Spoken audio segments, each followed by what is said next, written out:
പാകിസ്ഥാന് വേണ്ടി ചാരവൃത്തി നടത്തിയതിന് അറസ്റ്റിലായ വ്ലോഗർ ജ്യോതി മൽഹോത്ര കേരളത്തിലെത്തിയത് സംസ്ഥാന സർക്കാരിന്റെ ക്ഷണപ്രകാരം.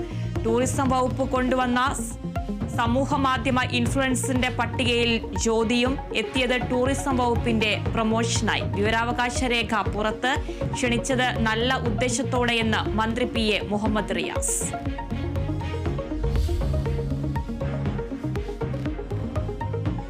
മലപ്പുറം കാളികാവിലെ നരഭോജി കടുവ കൂട്ടിൽ. കടുവ കുടുങ്ങിയത് സുൽത്താന എസ്റ്റേറ്റിൽ സ്ഥാപിച്ച കൂട്ടിൽ. സ്ഥലത്ത് നാട്ടുകാരുടെ പ്രതിഷേധം.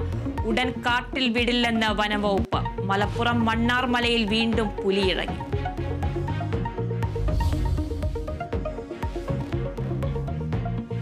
കോട്ടയം മെഡിക്കൽ കോളേജ് അപകടത്തിൽ മരിച്ച ബിന്ദുവിന്റെ വീട് സന്ദർശിച്ച് ആരോഗ്യമന്ത്രി. സർക്കാർ കുടുംബത്തോടൊപ്പമെന്ന് വീണ ജോർജ്.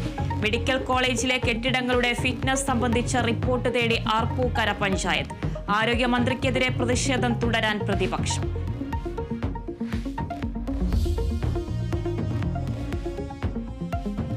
അമേരിക്കയിലെ ടെക്സാസിലെ മിന്നൽ പ്രളയത്തിൽ മരണം 51. മരിച്ചവരിൽ 15 കുട്ടികളും. സമ്മർ ക്യാമ്പിനെത്തിയ 27 പെൺകുട്ടികൾക്കായി തിരച്ചിൽ തുടരും.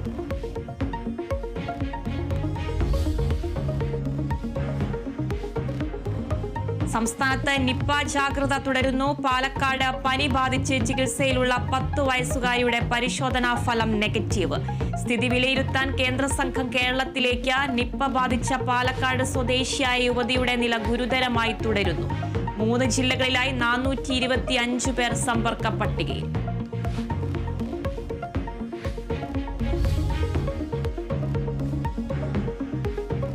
പ്രധാനമന്ത്രി നരേന്ദ്രമോദി ബ്രസീലിൽ ബ്രിക്സ് ഉച്ചകോടിയിൽ പങ്കെടുക്കും. പഹൽഗാം ഭീകരാക്രമണവും ഉച്ചകോടിയിലെ പ്രഖ്യാപനത്തിൽ പരാമർശിക്കണമെന്ന് ഇന്ത്യ. ഉച്ചകോടി ഇന്ത്യൻ സമയം 7 മണിക്ക്.